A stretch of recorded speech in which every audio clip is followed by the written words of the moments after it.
Hello, my name is Jonathan Clementi. I'm the program manager for Woodlawn Cemetery's Bridge to Craft Careers program.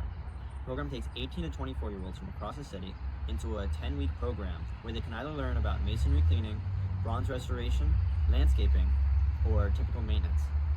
One of the best parts of the program is that it helps the students get job placement as well as a sense of confidence and a budding network that they can take with them long after the program is done. Hello, my name is Dewan, and I worked at Woodlawn Cemetery for over almost about 2 years as a masonry apprentice.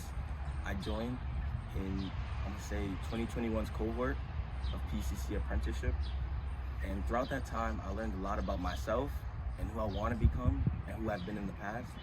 And I can honestly say that this program has helped me a lot, gaining self-confidence, financial stability, and also creating a pathway to see where I could want to be in my future. My name is Alejandro. I recently graduated the 2023 Masonry program. Due to the program, I was able to join Local 1 Union and spend my first year apprenticeship here at Woodlawn Cemetery. While also being beneficial to me, the program is also beneficial to the community itself. It helps give the residents a job and life skills that they typically wouldn't get, and helps them work in a safe environment. My name is Jeremiah Santiago. Hello, my name is Dewan Rodriguez. And